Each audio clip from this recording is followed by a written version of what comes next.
the sex scandal of Cleopatra and Caesar. The so-called sex scandal involving Cleopatra is one of the most notorious and impactful episodes in ancient history. While it may seem like a romantic affair today, it was seen by Romans as a serious moral and political transgression. In a republic that rejected monarchy, these personal alliances triggered consequences that reshaped the ancient world.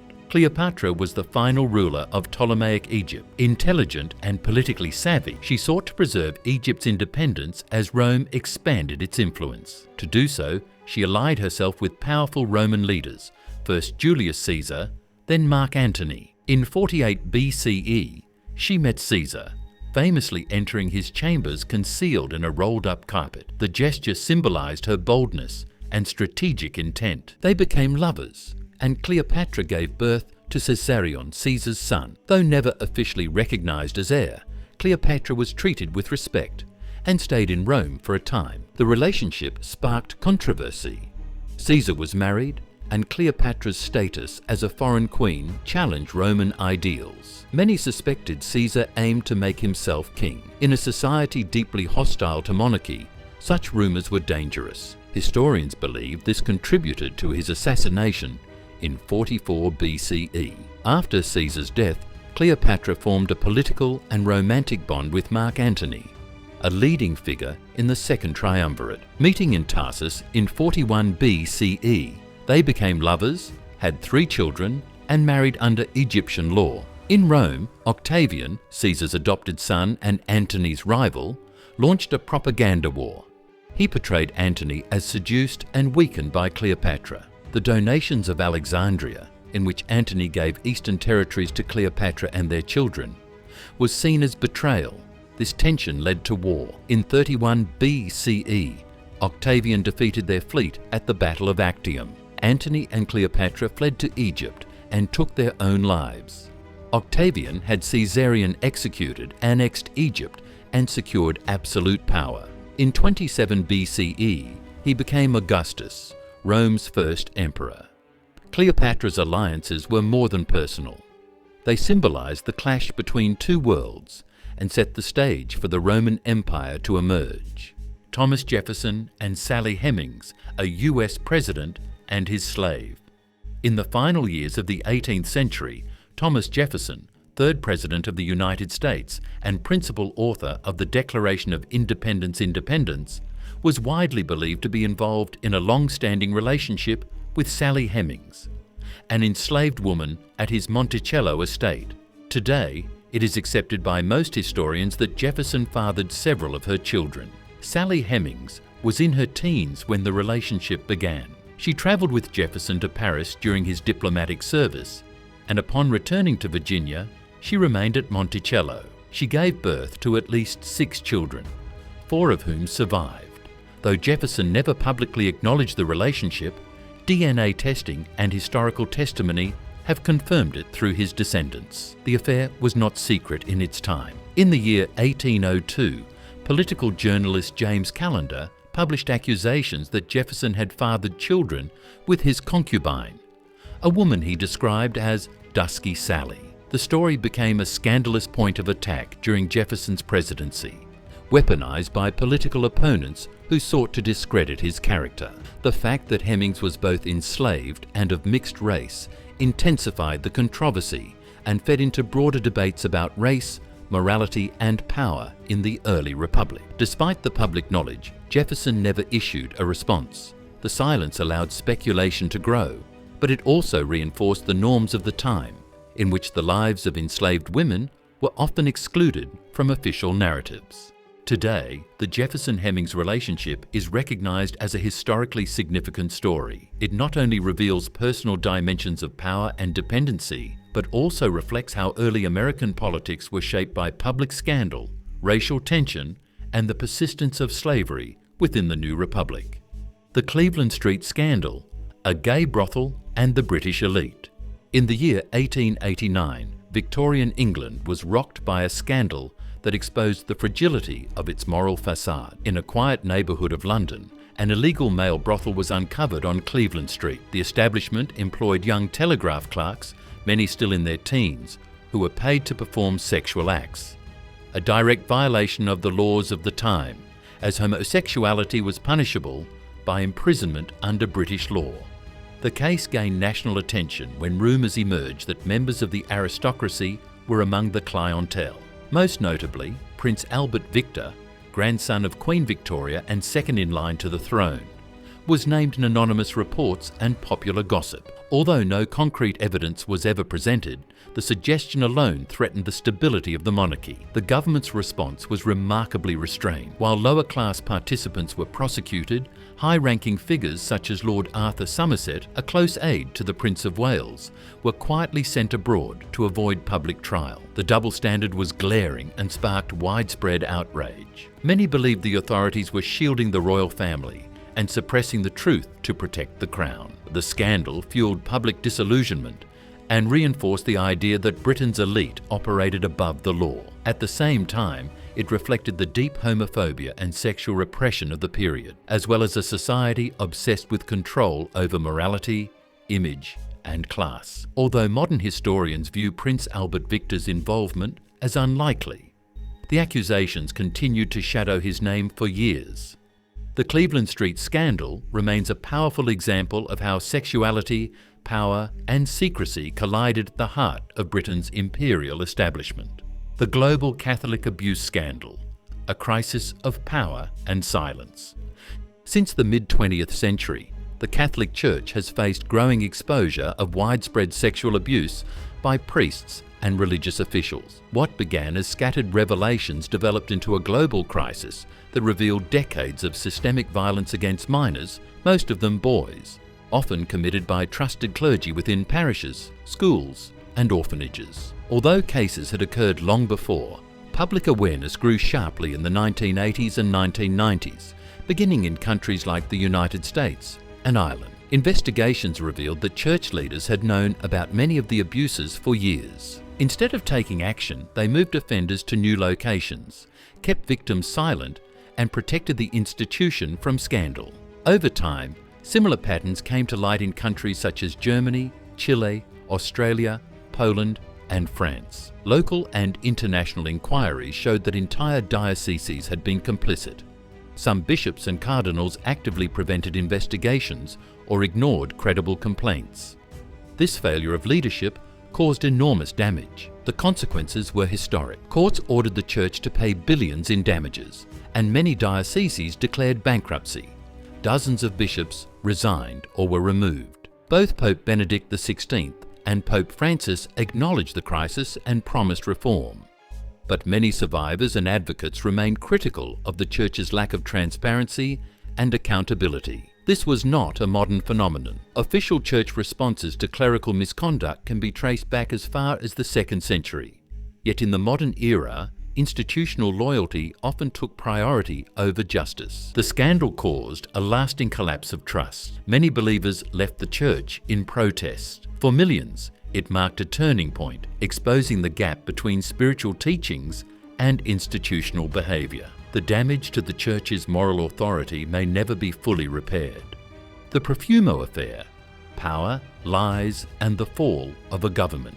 In the year 1963, a political scandal erupted in Britain that reshaped public trust in government and changed the role of the media in political life. At its centre stood John Profumo, Secretary of State for War in the Conservative cabinet under Prime Minister Harold Macmillan. Profumo had an affair with Christine Keeler, a 19-year-old model with connections to London's elite. The situation escalated when it emerged that Keeler was also involved with Yevgeny Ivanov, a Soviet naval attaché suspected of being a KGB operative. During the Cold War, this raised fears of espionage and national security breaches. The possibility that a government minister had compromised information through personal indiscretion made the matter explosive. Profumo denied wrongdoing in a statement to Parliament. As evidence mounted, he admitted he had lied and resigned from all political positions on the 5th of June 1963. The scandal damaged the credibility of the Conservative Party. Prime Minister Macmillan, already in poor health, stepped down later that year. The affair marked a cultural shift in Britain. It exposed the private lives of political elites to new media scrutiny and blended issues of sex, security, and morality in a way that captured national attention. Profumo withdrew from politics and spent the rest of his life doing charitable work in London's East End. Over time, he regained some public respect. Keeler, in contrast, was vilified by the tabloid press and lived in hardship until her death in 2017. The Profumo Affair remains a defining scandal of post-war Britain. It showed how personal conduct at the highest levels of power could become a matter of national consequence. The Bill Clinton and Monica Lewinsky scandal.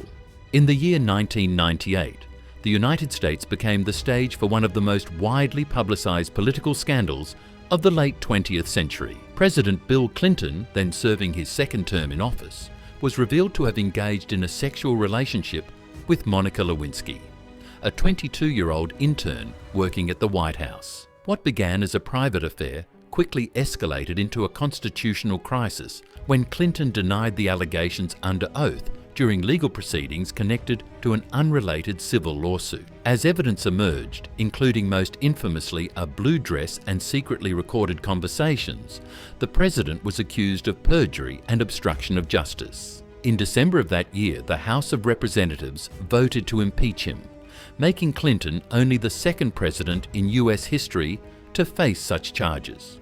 Although the Senate later acquitted him and allowed him to remain in office, the damage to the political climate was lasting.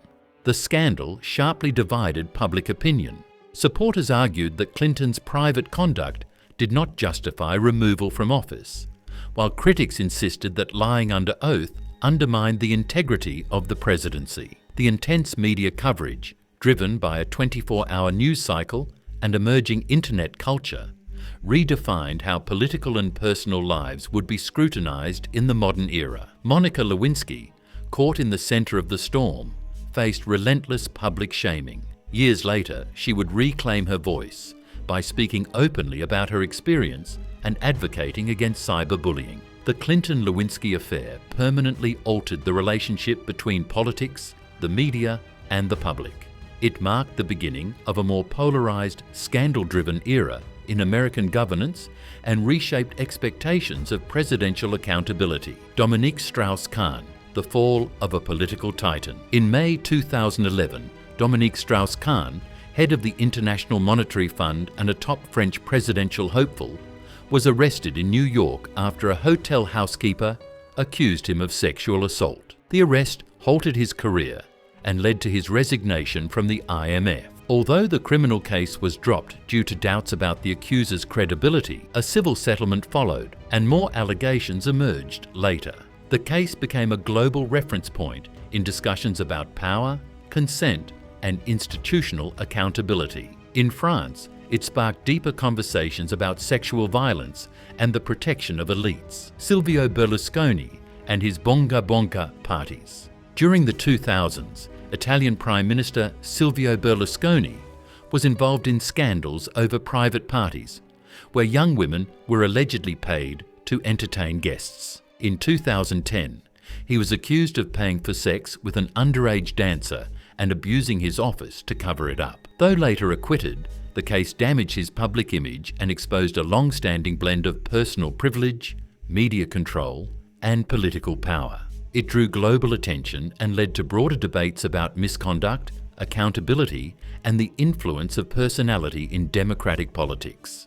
Harvey Weinstein and the rise of the #MeToo movement. In October 2017, investigative journalists at the New York Times and the New Yorker published reports detailing decades of sexual abuse allegations against film producer Harvey Weinstein. Dozens of women, including well-known actresses, accused him of harassment and professional retaliation. These accounts revealed how Weinstein used his influence to silence victims and protect himself through non-disclosure agreements and legal threats. Weinstein had been one of the most powerful figures in the entertainment industry. Through his companies, Miramax and the Weinstein Company, he played a central role in shaping modern cinema. He maintained close relationships with media executives, lawyers, and political donors. These connections allowed him to operate for years without consequences, despite widespread rumors and private warnings. Following the publication of the allegations, the phrase Me Too gained global attention. Originally created by activist Tarana Burke in 2006, the hashtag became a rallying point for survivors of sexual violence to share their stories. The movement expanded rapidly through social media and exposed widespread abuse in industries such as politics, media, and finance. It brought attention to everyday patterns of harassment and created pressure for reforms in workplace policies and leadership accountability. In February 2020, Weinstein was convicted in New York of rape and sexual assault and sentenced to 23 years in prison. In 2023, he was also convicted on additional charges in Los Angeles. The Weinstein case became a key moment in the global conversation about gender, abuse of power, and institutional failure. It marked a shift in how public figures are held accountable and highlighted the need for structural change in systems that have historically protected perpetrators and silenced victims. The P. Diddy Scandal, power, abuse, and the cultural reckoning of celebrity. In the mid-20s, multiple lawsuits and public allegations were filed against Sean Combs, known as P. Diddy, a major figure in American music, fashion, and business. Once praised for his cultural influence, Combs was accused and prolonged abuse. The first major complaint was filed in November 2023 by Cassie Ventura, his former partner, who described years of control and violence. Although that case was settled quickly, it led to a wave of further accusations. In May 2024, federal agents raided Combs' residences, which indicated the possibility of future criminal charges. Combs had long maintained influence through his image of wealth and status. Central to this were his highly publicized white parties, exclusive events attended by celebrities, executives, and cultural elites. These gatherings, once seen as celebrations of success and glamour, later appeared in legal claims as settings for alleged coercion and misconduct. Their prominence underscored the role of elite social environments in enabling abuse. Even without the involvement of elected officials, the scandal raised serious questions about power, complicity, and institutional silence. Combs operated within a system that blurred entertainment, finance, and influence, often without oversight. His case became part of a wider cultural reckoning over who is held accountable and under what conditions. The scandal showed that figures outside formal politics can shape public norms and institutions. Addressing abuses of that kind is essential for any society that claims to value justice, transparency, and equal protection for all. The Epstein Scandal and the shadow around President Trump. From the early 2000s until his arrest in 2019, financier Jeffrey Epstein operated one of the most disturbing and far-reaching sex trafficking networks in recent history, with properties in New York, Florida, New Mexico, the US Virgin Islands, and Paris. Epstein systematically abused underage girls, many of whom were recruited under the guise of legitimate work or education opportunities. Victims have testified that they were groomed, coerced, and trafficked, not only for Epstein himself, but also for an exclusive circle of powerful men.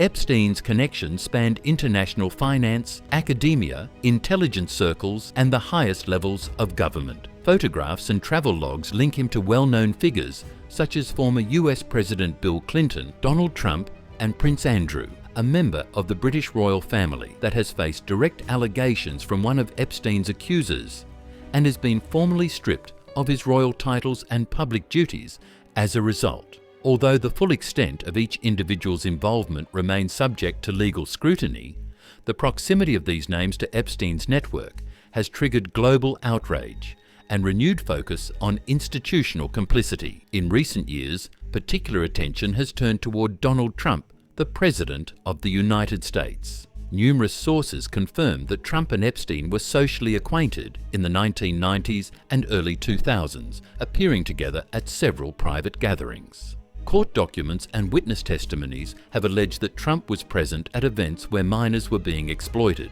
although he has repeatedly denied any wrongdoing. As of 2024, a civil lawsuit filed by a woman under the pseudonym Jane Doe accuses Trump of sexually assaulting her when she was 13 years old, during a party allegedly hosted by Epstein. The case, originally dismissed in 2016 due to threats against the accuser, has recently been refiled and is now pending review in federal court. Trump's legal team denies all allegations and labels them as politically motivated fabrications, while advocates argue that such claims deserve full legal investigation. Epstein's death in custody in August 2019, ruled a suicide under controversial circumstances, has only deepened public suspicion. Many see the ongoing fallout as a reckoning not just for individuals, but for a global system in which extreme wealth and influence shield predators from consequences. The Epstein case continues to reshape the public's understanding of power, silence, and justice. It has become a defining symbol of how elite privilege can operate above the law until the truth begins to surface.